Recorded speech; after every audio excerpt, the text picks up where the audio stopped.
யோபு 1ஆம் அதிகாரம் 9, 10 வசனங்களை நம்ம வாசித்து பார்க்கும்போது பார்த்தீங்கன்னா, அங்கே ஆண்டவருக்கும் சாத்தானுக்கு இடையில் நடக்கிற கான்வர்சேஷனில் சாத்தான் சொல்கிற வார்த்தையை பாருங்க. யோபு விருதாவாகவா தேவனுக்கு பயந்து நடக்கிறான்? இல்லை, நீங்கள் அவனையும் அவனுக்கு உண்டான எல்லாத்தையும் சுற்றி வேலி அடைச்சி பாதுகாக்கிறீங்க. அவன் கையிட்டு செய்கிற வேலையை ஆசீர்வதிக்கிறீங்க. அவனுடைய ஆசீர்வாதம், அவனுடைய சம்பத்து, அவன் சொத்து தேசத்தில் பெருகி இருக்குது. இதனால் அவன் உமக்கு பயந்து நடக்கிறான். ஆனால் ஆண்டவர் அவன் மேல் வைத்திருக்கிற நம்பிக்கை வேற. அவனை போல ஒரு உத்தமன் பூமியில் இல்லைன்னு சொல்கிறாரு. ஆனால் சாத்தான் சொல்கிற குற்றச்சாட்டு என்ன?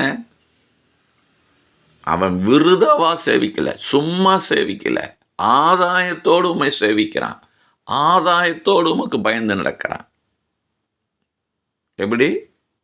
நீங்கள் எப்படி பாருங்க. ஆனால் ஆண்டவர் அவன் மேல் வைத்த நம்பிக்கையினால, இதெல்லாம் நீ எடுத்துப்பார், இது எல்லாத்தையும் எடுத்துரு, அப்போவும் என் மகன் எனக்கு பயந்து என்னை சேவிப்பான், அவன் பாவம் செய்ய மாட்டான் என்று சொல்லி அவனிடத்தில் அவர் சவால் விடுகிறார். இன்னைக்கு உங்களையும் என்னையும் நம்பி ஆண்டவர் இப்படி சாத்தாங்கிட்ட சவால் விட முடியுமா? நம்ம எதுக்காக கர்த்தரை சேவிக்கிறோம்? ஏதாவது நல்லது நடந்தால் பாருங்க, ஆராதனை, ஸ்தோத்திரம், துதி எவ்வளவு நடக்குது. ஆனால் நம்முடைய வாழ்க்கையில் ஒரு சோகமான சம்பவம் நடக்குது, விரும்பத்தகாத ஒரு சம்பவம் நடக்குது, உடனே எவ்வளவு அழுக, புலம்பல், சோகம், துக்கம் எல்லாம் எங்கே போயிடுது? அந்த சந்தோஷமெல்லாம் பறந்துடுது, ஆராதனை பறந்துடுது, வேத வாசிப்பு பறந்துடுது, ஜெபம் பறந்து எல்லாம் ஓடி போயிடுது, காணாமல் போயிடுது. அப்போ என்ன செய்யலை? நம்ம ஆதாயத்துக்காக ஆண்டவர் தேடிக்கிட்டு இருக்கிறோம். பரிதாபமான வாழ்க்கை இது.